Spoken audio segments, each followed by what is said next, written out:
Sean todos bienvenidos, hermanos y amigos en Cristo, a estos estudios bíblicos cristianos. Les bendecimos en el nombre de nuestro Señor Jesucristo y les agradecemos que nos estén acompañando. Como ustedes saben, estamos estudiando los libros de los Salmos. Estamos estudiando el libro número 2, que se conoce como Sefer Sheni, y estamos estudiando el Salmo 46, que se conoce con las letras Men and Back del alfabeto hebreo. El Salmo 46 contiene 11 versículos bíblicos y lo vamos a ver en tres grandes temáticas, esperando que estas temáticas nos ayuden a confiar en fe y a tener esperanza y certeza de que Dios siempre está con nosotros, aún en las dificultades o las peores tribulaciones. Para quienes no me conocen, mi nombre es Luis Enrique Gutiérrez, soy su hermano en Cristo y como lo he dicho reiteradamente, me pongo a sus órdenes. Vamos a hacer una breve oración. Gracias, Señor, Padre Celestial. Gracias porque tú eres nuestra fortaleza, nuestro escudo, nuestra alarda, nuestra verdad. Tú eres nuestro castillo fuerte. Nosotros queremos ser siempre las ovejas de tu prado. Como lo dice tu palabra, que podamos escuchar tu voz y seguirla, Señor Jesús. Gracias porque nos has dado el perdón, pero también nos has dado el apoyo, porque también has estado con nosotros en todos nuestros problemas, Padre Celestial, que nunca hemos caminado solos. Ayúdanos a entender que tú siempre estás con nosotros, Padre Celestial. Te pido por los hermanos que van a escuchar por este salmo, para que también tú les des grande fortaleza en su alma. Si están pasando alguna tribulación, tú les ayudes a resolverla. Les ayudes a ver tu mano poderosa. Y especialmente que nos lleves a todos a tener la quietud y la meditación para poder entender cuáles son tus caminos. Ayúdanos a entender esa voluntad que tú tienes para nosotros, para que nosotros podamos caminar en santidad como tú lo has designado. Señor, ayúdanos a crecer en entendimiento. Ayúdanos a entender también la letra que nos das, pero especialmente que podamos aplicarla espiritualmente. Gracias, Señor, porque solamente tú eres santo, porque solamente tú eres bueno, pero tú nos llevas en esos caminos a través de tu palabra y a través de tu Hijo. Gracias por el sacrificio de nuestro Señor Jesús. Te pido que nos guíes durante esta clase a través de tu Espíritu Santo y te pido la sabiduría de lo alto, Señor, la misericordia. Especialmente te pido, Señor, que puedas guiar mis palabras y mi corazón. Gracias, Señor, te lo pedimos todo en el nombre de tu Hijo amado, Cristo Jesús. Amén, amén y amén. Permítame iniciar con una introducción al Salmo. La ocasión de los Salmos 46, 47 y 48 confirman la victoria del oprimido con la ayuda o asistencia de Dios ante la opresión. El Salmo 46, por otro lado, también tiene afinidad con los Salmos 48, 76, 84 y 87, por lo que son llamados los cánticos de Sión. Aunque se menciona Sión en los versículos 4 y 5, el tema central del Salmo 46 continúa siendo el mismo: la confianza en Dios al enfrentar grandes problemas o tribulaciones. De hecho, la mayoría de los comentaristas coinciden que el Salmo puede aplicarse en cualquier tipo de crisis del creyente. El Salmo se mueve desde los catástrofes naturales mayúsculos a las grandes decisiones de la humanidad en relación con sus eventos sociopolíticos que pueden destruir una nación a través de la guerra. Y aún así, el salmista nos enseña y nos confirma en los versículos 7 y 9 su confianza y su fe en Dios, diciendo de la siguiente manera: Jehová de los ejércitos está con nosotros. Nuestro refugio es el Dios de Jacob. Cabe señalar que el Salmo destaca tres veces la palabra Selah en hebreo, que puede implicar un interludio instrumental para que los adoradores mediten en la grandeza, el amor de Dios y la enseñanza de la canción.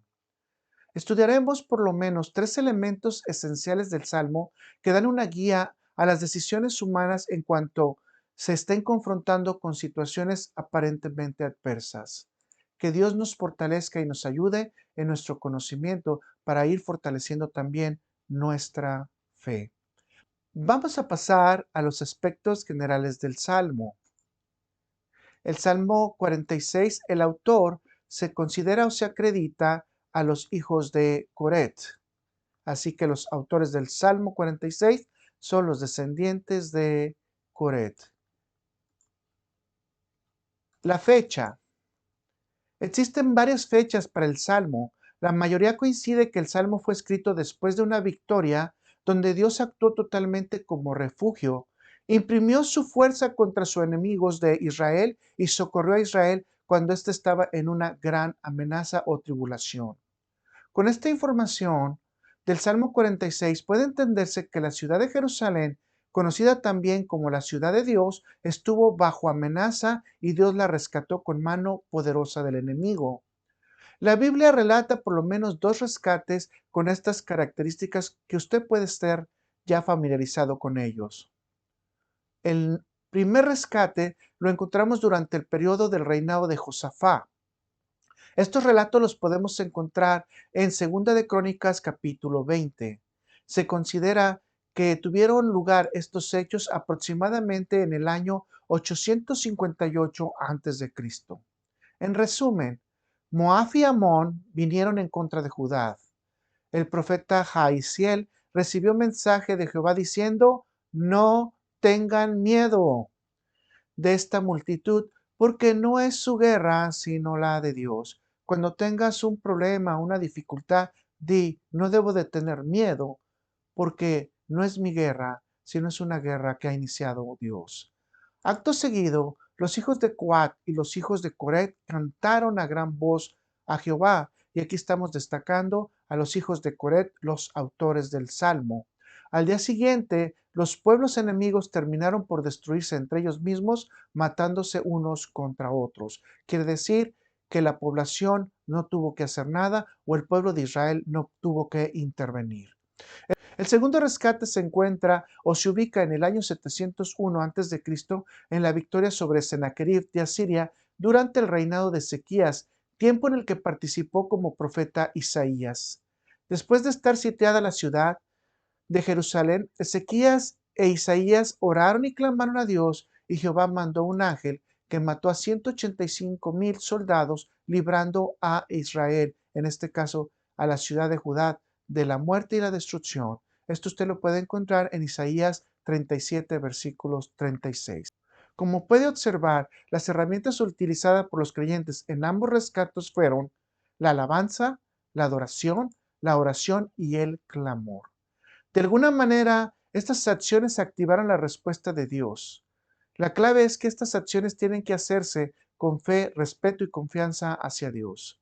Cabe destacar que los participantes esperan quietos y vieron cómo actuó la mano poderosa de Dios, y ellos no intervinieron, fueron simplemente testigos. Podemos decir que entonces, que nuestro corazón debe de entregarse completamente en obediencia al misericordioso y poderoso Dios de Abraham, Isaac y Jacob, y ser testigos quietos de su respuesta. Con esto puede decirse que la fecha aproximada en la que fue escrito el Salmo es entre el año 858 al 701 a.C. y vino la inspiración divina después de un gran rescate de la mano de Dios. Vamos a pasar a ver el tipo de salmo. Es un shir, es decir, una canción. Lo podemos ver en la introducción de acuerdo a las versiones en español e inglés, o en el versículo número 1 conforme a la versión hebrea. Y dice: la matzea libnet korak al alamot shir. Entonces tú puedes ver en amarillo la palabra shir, lo que quiere decir que es una canción o la canción de alamot. Lo que vamos a estudiar ahora como vocabulario entonces es esta expresión, la canción de alamot. Shir, alamot o alamot shir.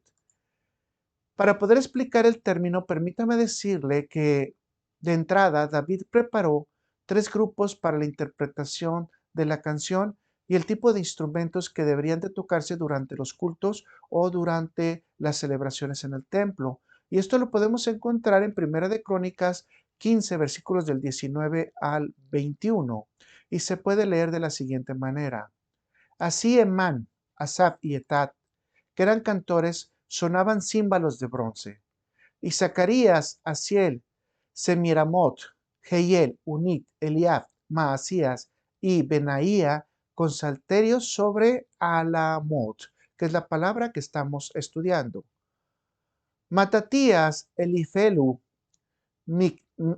Micnías, Obed-Edón, Jehiel y Asasías tenían arpas afinadas en la octava para dirigir. Podríamos llegar a una conclusión rápido, es decir, una canción interpretada con voces masculinas fuertes tipo soprano o tipo falsete con instrumentos llamados alamot. Esto sería la explicación más congruente.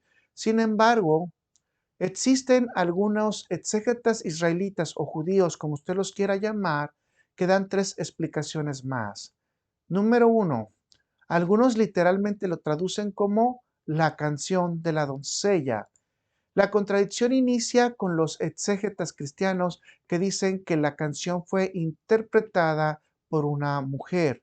Desafortunadamente, los exégetas israelitas nos dicen que nunca fue interpretada esta canción por medio de una mujer, debido a que esto contradecería la porción bíblica que en este momento mencionamos de David o la forma en que se ubicaron los cuadros de cantores para poder interpretar las canciones. Lo que sí puede ser rescatable es que existían algunos tipos de voces de hombre que en la actualidad todavía existen, de hecho, que tienen el formato o las matices de voz soprana, es decir, una voz muy parecida a los matices o tonos de la mujer, y estos eran los que ejecutaban este tipo de canción.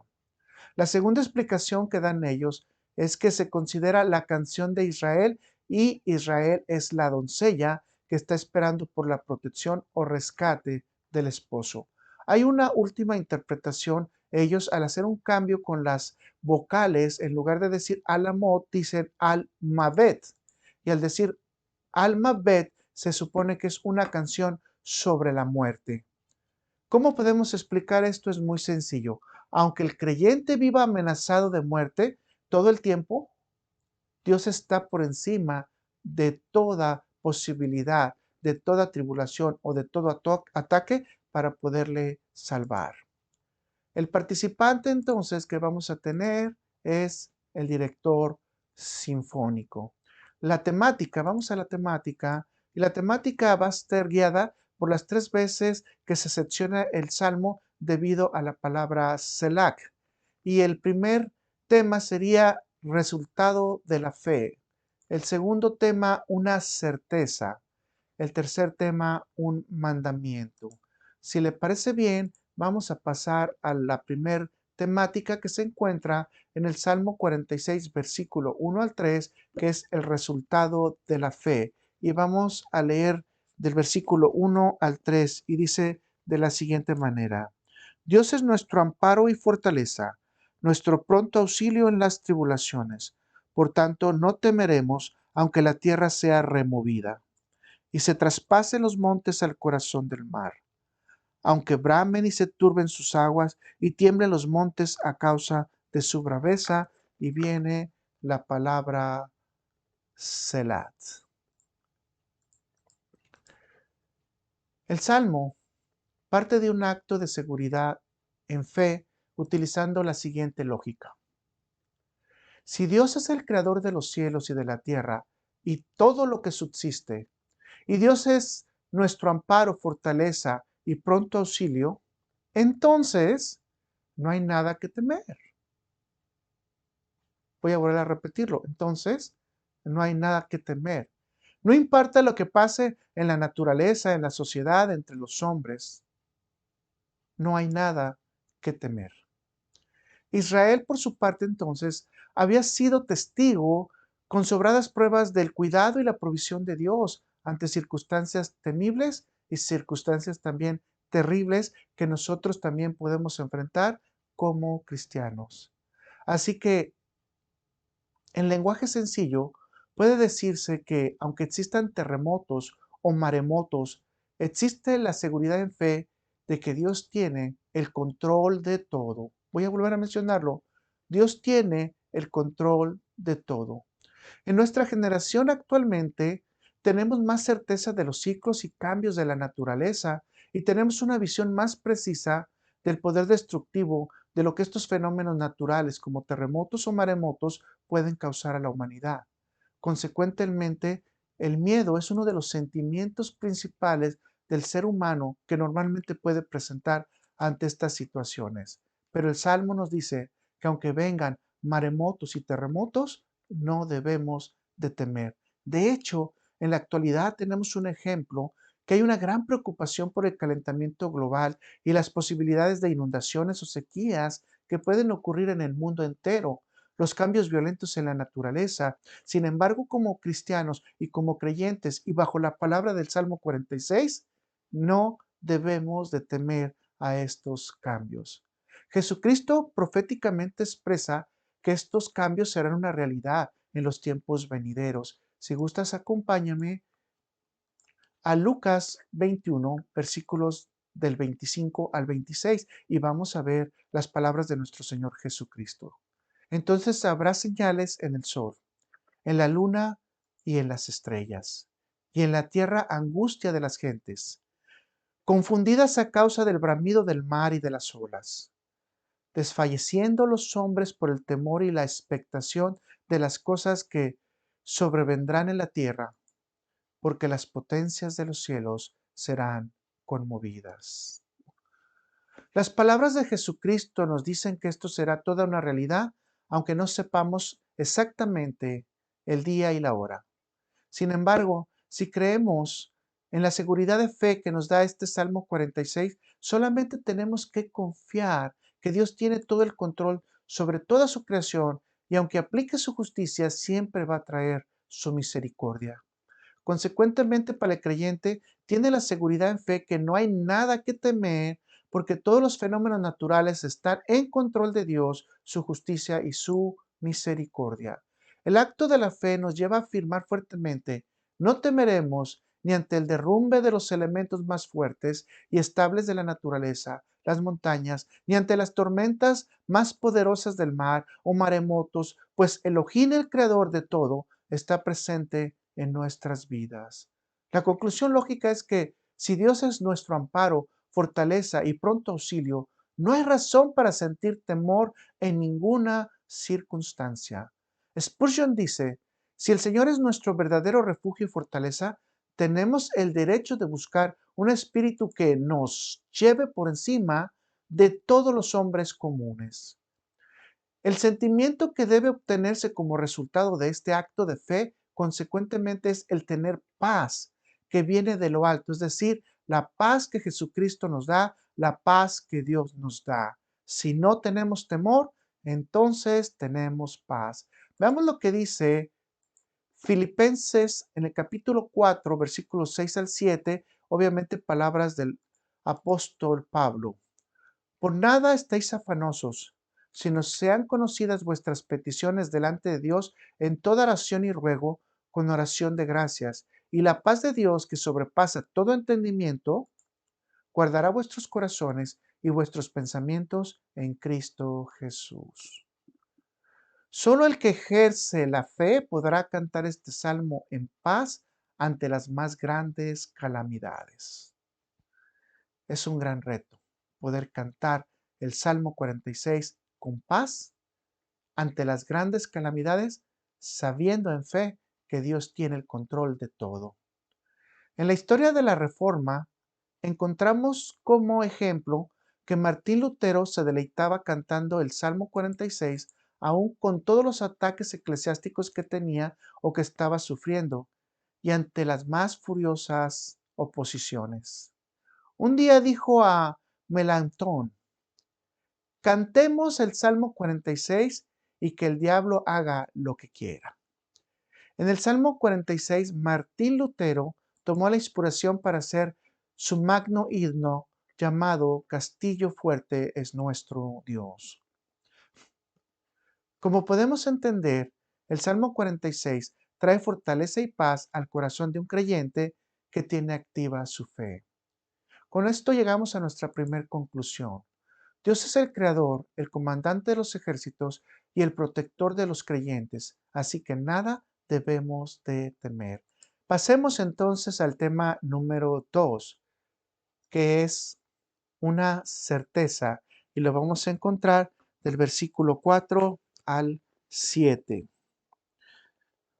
Del río sus corrientes alegran la ciudad de Dios, el santuario de las moradas del Altísimo. Dios está en medio de ella, no será conmovida. Dios la ayudará al clarear la mañana. Bramaron las naciones, titubearon los reinos. Dio él su voz, se derritió la tierra. Jehová de los ejércitos está con nosotros. Nuestro refugio es el Dios de Jacob. Y aparece nuevamente la palabra Selah. Meditemos, oremos, expresemos cánticos hermosos para nuestro Dios. La identificación del lugar es la ciudad santa de Jerusalén, o también conocida como la ciudad de Dios, como lo mencionamos anteriormente. El problema exegético es que Israel no tiene un río. Sí, ese es un problema. Israel no tiene un río. Sin embargo, sabemos que cuando llegue el tiempo del gobierno de Dios, habrá un río en la nueva Jerusalén. Esto lo podemos ver nosotros en Apocalipsis 22, versículos 1 y 2. Leámoslo. Después me mostró un río limpio de agua de vida, resplandeciente como cristal, que salía del trono de Dios y del Cordero, en medio de la calle de la ciudad, y a uno y otro lado del río estaba el árbol de la vida, que produce 12 frutos, dando cada mes su fruto, y las hojas del árbol eran para sanidad de las naciones. La pregunta es, ¿cómo sabemos que está hablando de la Nueva Jerusalén? Porque el Salmo dice, y esta es la respuesta, Dios está en medio de ella, no será conmovida. Dios la ayudará al clarear la mañana. Por otro lado, en una aplicación espiritual, esto va a conectar con los ríos de agua viva que tienen los creyentes y obviamente con el Espíritu Santo de Dios, que es mencionado en Juan 7, versículos del 38 al 39. De aquí tenemos la primera certeza, de que el pueblo fiel y obediente de Dios disfrutará de la ciudad santa y eterna que vendrá en el siglo venidero. En la actualidad, el pueblo de Dios tiene una segunda certeza. Jehová de los ejércitos está con el creyente, siendo su refugio. Como se puede observar, los fenómenos naturales antes mencionados, terremotos y maremotos, ahora pueden agregarse metafóricamente que ante los comandos de Dios o ante la palabra de Dios, la tierra se derritió. En palabras sencillas, para que esto pase, es necesario que ocurra un alto nivel de temperatura que puede venir de la lava volcánica, de una explosión nuclear o quizás por el impacto de un cuerpo celestial. Obviamente esto puede tomarse solamente como una expresión metafórica para decir que ante la presencia de Dios todos se someten. Sin embargo, la interpretación más precisa es que el versículo 6 que dice, bramaron las naciones, titubearon los reinos, dio él su voz, se derritió la tierra, es una confirmación profética de la destrucción del mundo y de las naciones con calor y fuego. Y esto lo podemos confirmar en 2 de Pedro, capítulo 3, versículo 7, que dice, pero los cielos y la tierra que existen ahora serán reservados por la misma palabra, guardados para el fuego en el día del juicio y de la perdición de los hombres impíos. Es clara que la voluntad decretiva de Dios con relación al juicio de las naciones y su fin en fuego y en el lago de fuego sucederá solo el día y la hora que Dios ha decretado. Y esto ningún hombre lo sabe y verdaderamente ningún hombre debería de atreverse a tratar de confirmarlo. Pedro nos brinda más información en relación a este respecto. Y si vamos a 2 de Pedro, versículo 3, y vamos del 11 al 12, dice, puesto que todas estas cosas han de ser desechas, ¿cómo no debéis vosotros andar en santa y piadosa manera de vivir, esperando y apresurarnos para la venida del día de Dios, en el cual los cielos encendiéndose serán deshechos y los elementos siendo quemados se fundirán? Y aquí obviamente nosotros podemos tener la palabra derretir. Todos los elementos se van a fundir, es decir, se van a quemar y se van a derretir y se van a fundir. Así que esto no es un juego, es una profecía que está establecida también en el Salmo 46. Esto no deja entonces de llamar la atención que la Biblia nos instruye que ante el comando de Dios, este mundo que estamos viviendo será fundido y destruido con el fuego. Sin embargo, el creyente tiene la certeza de que aún con este oscuro panorama que tenemos, Jehová de los ejércitos está con nosotros siendo nuestro refugio. El Salmo entonces destaca que la figura de Dios como Jehová de los ejércitos nos está llevando no solamente para que entendamos que Él es el que nos protege, sino también Él es el que nos rescata. Puede entenderse entonces que el salmista nos está implicando que Dios es el Dios de los ejércitos y de las huestes celestiales y está todo bajo su control en tiempos de guerra. Veamos lo que dice Nehemías capítulo 9 versículo 6. Tú solo eres Jehová, tú hiciste los cielos y los cielos de los cielos con todo su ejército, la tierra y todo lo que está en ella, los mares y todo lo que hay en ellos, y tú vivificas todas las cosas y los ejércitos de los cielos te adoran. Siguiendo esta enseñanza del Salmo 46, puede afirmarse que el Dios Todopoderoso, que gobierna sobre las fuerzas de la naturaleza, también es todopoderoso y que gobierna sobre las situaciones políticas y sobre cualquier grupo humano y sobre cualquier amenaza que venga a la iglesia de Cristo o al pueblo de Dios. Aun cuando se caigan los cimientos de la sociedad y las naciones se agiten, el que conoce a Dios puede confirmar plenamente y decir, Dios es con nosotros y Dios está con nosotros. Así que esta es la certeza que nos da el Salmo 46. La gracia de Dios nunca ha dejado de existir ni dejará de existir y las promesas de Dios siempre estarán firmes hasta el día del juicio final. Por lo tanto, podemos entender nosotros que estamos a salvo bajo la protección divina. Lo importante es entonces que nos pongamos en la protección divina. Y si no conoces a Dios o no lo conoces mucho, es un buen tiempo para entender que aún en las peores tribulaciones, Dios las maneja como Él quiere. Vamos al tercer punto, que es un mandamiento, y lo vamos a encontrar del versículo 46, perdón, del Salmo 46 al versículo 8 al 11.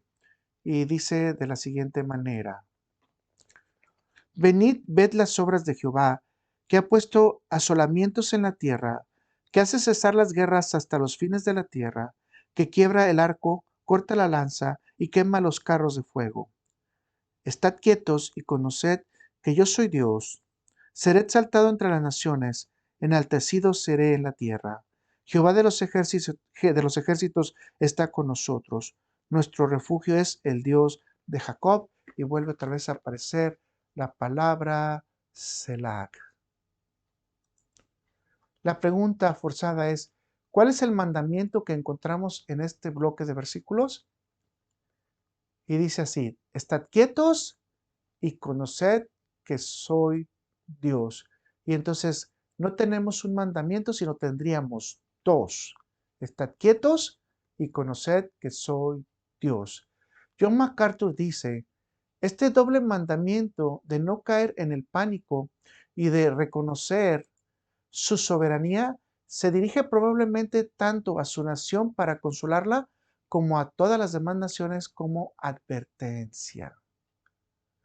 La palabra quietud del hebreo rafá significa flaquear, ser débil, o sea, estar en el estado de perder el poder y la fuerza, y con esta condición responder ante una situación. Imagínense una persona totalmente enferma, vamos a decir de cáncer, y que tenga que salir a la guerra. Esa es la situación que nos pone esta definición.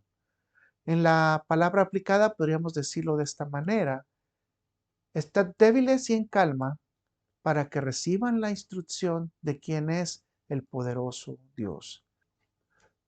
Aquí se confirma la promesa que Dios hace a su pueblo, que se encuentra en Deuteronomio 4, versículo 31. Porque Dios misericordioso es Jehová tu Dios, no te dejará ni te destruirá, ni se olvidará del pacto que les juró a tus padres. Esta parte del Salmo podemos encontrar la invitación a ser testigos de las obras de Dios y a confirmar en fe que Dios está con nosotros y que Él es nuestro refugio y nunca nos va a abandonar. Estad quietos es un mandamiento que deberíamos de practicarlo plenamente en el día de hoy, quizás en todos los días y en todos los minutos. El Salmo 46 dice, por tanto, tenemos un llamado a esperar la intervención divina. Florence Williams escribe el siguiente pensamiento inspirado en el versículo número 10.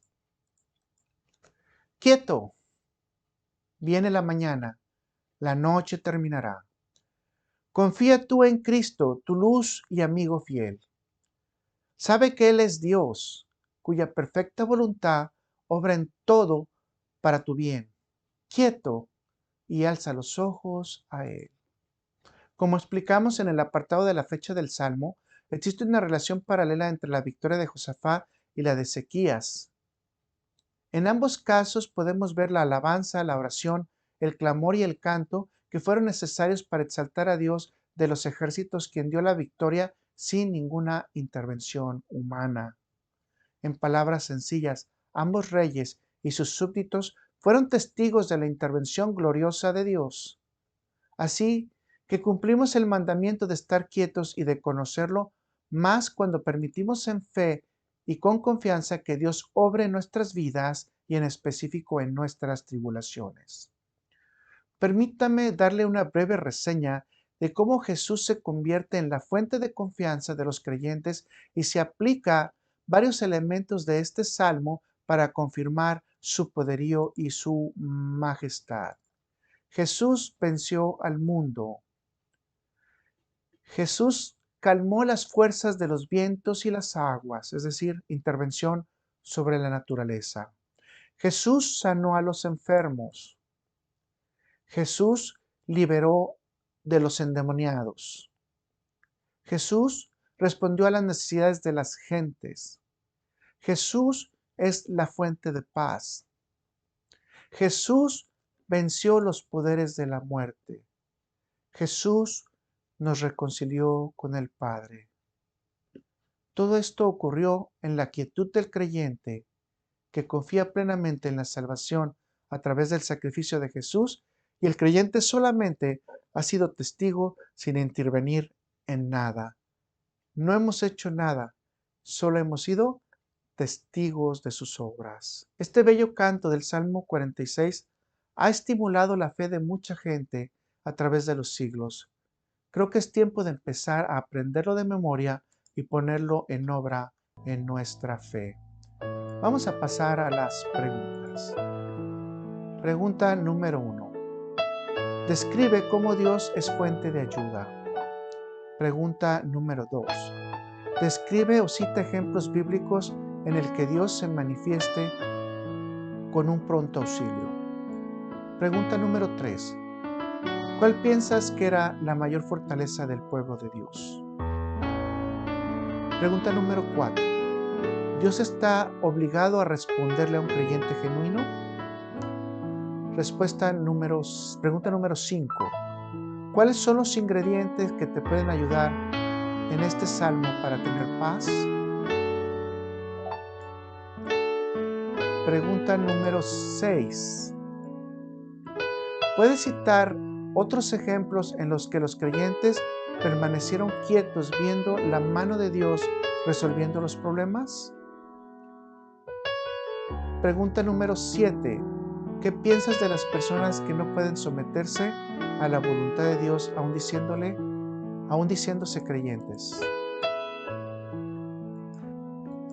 Nuevamente te agradezco que nos hayas acompañado Gracias por estar con nosotros, esperando que tengas una linda semana, que Dios te bendiga mucho y que en cualquier situación, tribulación que tengas, recuerda el Salmo 46 y recuerda que si Dios es con nosotros, ¿quién contra nosotros? Pero especialmente que Dios es quien nos acompaña en los días de tribulación, en los días de enfermedad y en los días de necesidad. Así que tenemos un Dios todopoderoso. Te pido entonces, por favor, que sigas orando y nos vemos, si todo sale correcto y es la voluntad de Dios, en el Salmo número 47.